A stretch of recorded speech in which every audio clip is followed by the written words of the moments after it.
Hello friends, ओम श्री गणेशाय नमः। जय श्री कृष्ण। आप सभी का स्वागत है आपके अपने यूट्यूब चैनल पर। फ्रेंड्स, आज हम आपको इस वीडियो में बताने जा रहे हैं माघ मास महात्म्य के तीसरे अध्याय की कथा के बारे में। फ्रेंड्स, वीडियो शुरू करने से पहले आपसे रिक्वेस्ट है, अगर आप हमारे चैनल पर नए हैं और आपने अभी तक चैनल को सब्सक्राइब नहीं किया है तो प्लीज़ सब्सक्राइब कीजिएगा चैनल को, साथ ही प्रेस कीजिएगा बेल आइकन को, जिससे नए वीडियो से रिलेटेड नोटिफिकेशन आपको तुरंत प्राप्त हो सके। और वीडियो पसंद आने पर वीडियो को लाइक और शेयर जरूर कीजिएगा ताकि सभी भक्तों को इस वीडियो का लाभ प्राप्त हो सके। और कमेंट बॉक्स में जय श्री कृष्ण जरूर लिखिएगा। माघ मास महात्म्य तीसरा अध्याय प्रारंभ।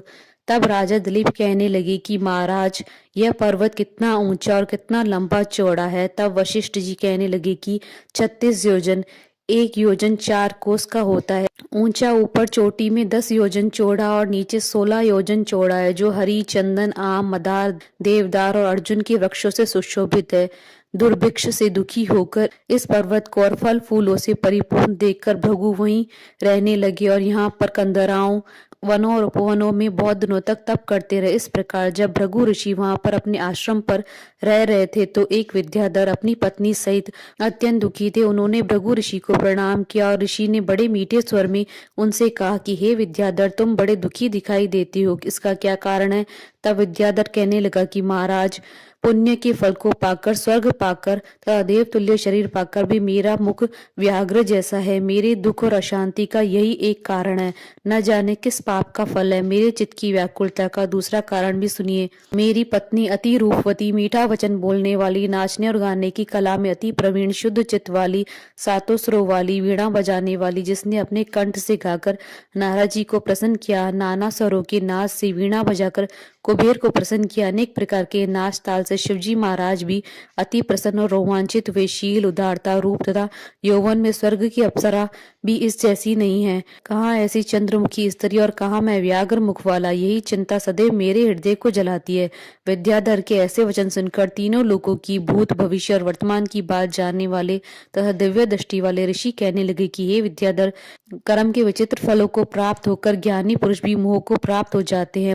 मक्खी के पैर जितना विष भी प्राण लेने वाला हो जाता है। छोटे छोटे पापों का फल भी अत्यंत दुखदायी होता है। तुमने माघ मास की एकादशी का व्रत करके द्वादशी न आने तक शरीर में तेल लगा, इसी पाप कर्म से तुम व्याघ्र हुए। एकादशी के दिन उपवास करके द्वादशी को तेल लगाने से राजा पुरुरवा ने भी कुरूप शरीर पाया था।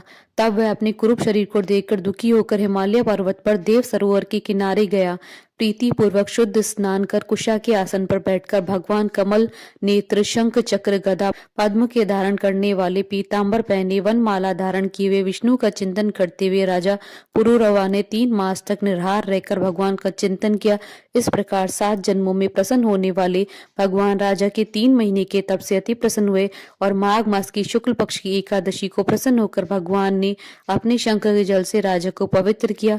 भगवान ने उसके तेल लगाने की बात याद दिलाकर सुंदर देवताओं का सा रूप दिया, जिसको देखकर उर्वशी भी उसको चाहने लगी और राजा कत्कत्य होकर अपनी पुरी को चला गया। भृगु ऋषि कहने लगे कि हे विद्याधर, इसलिए तुम क्यों दुखी होते हो? यदि तुम अपना यह राक्षसी रूप छोड़ना चाहते हो तो मेरा कहना मानकर जल्दी से पापों को नष्ट करने वाली हेमकूट नदी में माघ स्नान करो, जहाँ पर ऋषि सिद्ध देवता निवास करते हैं। अब मैं इसकी विधि बतलाता हूँ। तुम्हारे भाग्य से माघ मास आज से 5वें दिन आने वाला है। पौष शुक्ल एकादशी से इस व्रत को आरंभ करो। भूमि पर सोना, जितेंद्रिय रहकर दिन में 3 समय तक स्नान करके महीना भर निराहार रहो। सब भोगों को त्याग कर तीनों समय भगवान विष्णु जी का पूजन करो। जब तुम द्वादशी को शिवजी स्तोत्र और मंत्रों से पूजन करोगे तो तुम्हारा मुख देखकर सभी चकित हो जाएंगे और तुम अपनी पत्नी के साथ सुखपूर्वक क्रीड़ा करोगे। माघ मास के प्रभाव को जानकर सदा माघ मास में स्नान करो। पाप दरिद्रता से बचने के लिए मनुष्य को सदा यत्न से माघ मास में स्नान करना चाहिए। स्नान करने वाला इस लोक तथा परलोक में सदा सुख पाता है। वशिष्ठ जी कहते हैं कि हे दिलीप, भृगु जी की ये वचन सुनकर वह विद्याधर अपनी स्त्री सहित उसी स्थान पर पर्वत के झरने में माघ का स्नान करता रहा और उसके प्रभाव से उसका मुख देव सदस्य हो गया। वह मणिग्रीव पर्वत पर आनंद से रहने लगा। रघुजीवी नियम की समाप्ति पर शिष्यों सहित ईवा नदी के तट पर आ गए। इति श्री माघ मास महात्म्य तीसरा अध्याय संपूर्ण। बोलिए भगवान श्री हरि विष्णु जी की जय, सनातन धर्म की जय। हमारे साथ इस वीडियो में अंत तक बने रहने के लिए आपका धन्यवाद। ओम श्री गणेशाय नमः। जय श्री कृष्णा।